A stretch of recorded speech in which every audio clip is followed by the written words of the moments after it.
will there be light.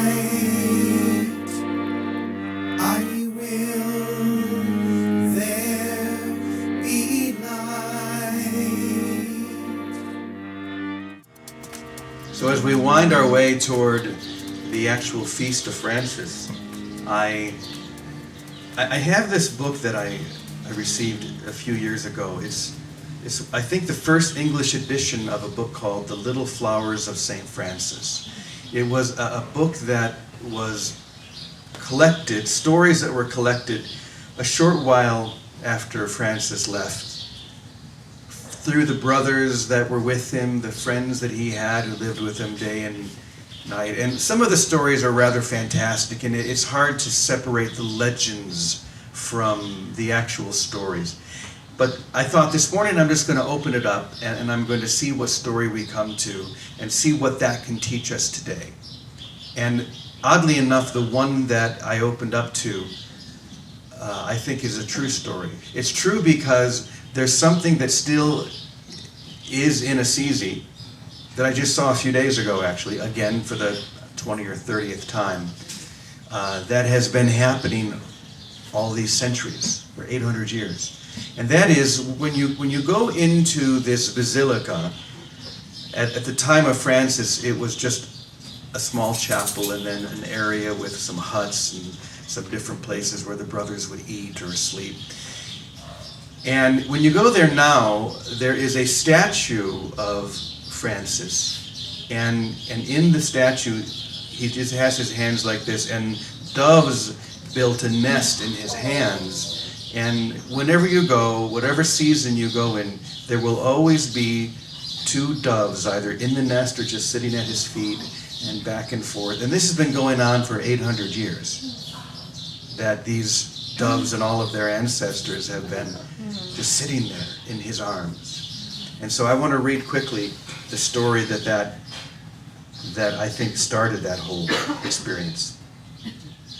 It chanced one day that a young man had caught many turtle doves, and as he was carrying them to sell them, St. Francis, who had ever a singular pity for gentle creatures, met him, and regarding those turtle doves with pitying eyes, said to the young man, "O good youth, I beg thee to give them to me, that such gentle birds, which in Scripture are likened unto pure souls, humble and faithful, come not into cruel hands, who may kill them."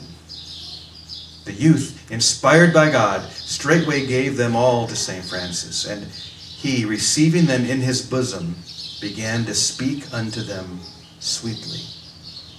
"O my sisters, simple turtle doves, innocent and pure, why do ye allow yourselves to be taken?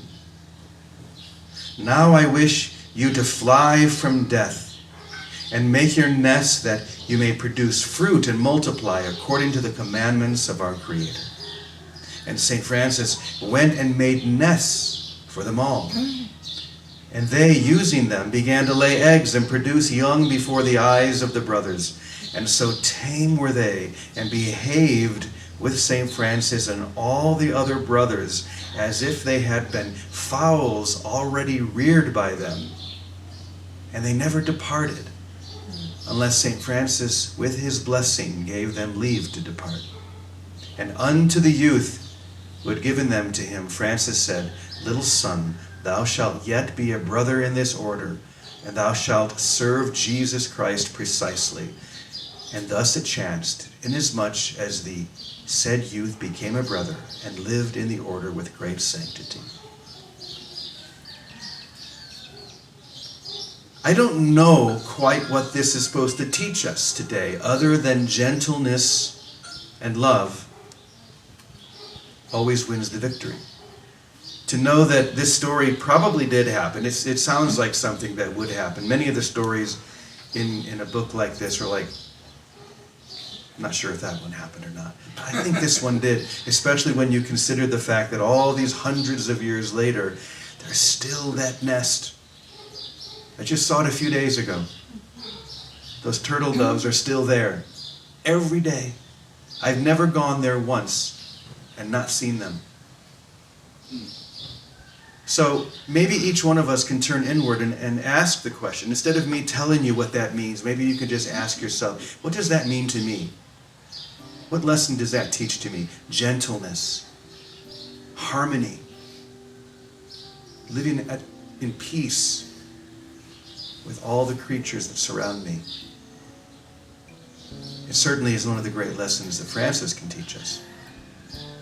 And as we move deeper and deeper into this reality, I think these are still very important lessons for us today. Oh Lord, make me an instrument of your peace.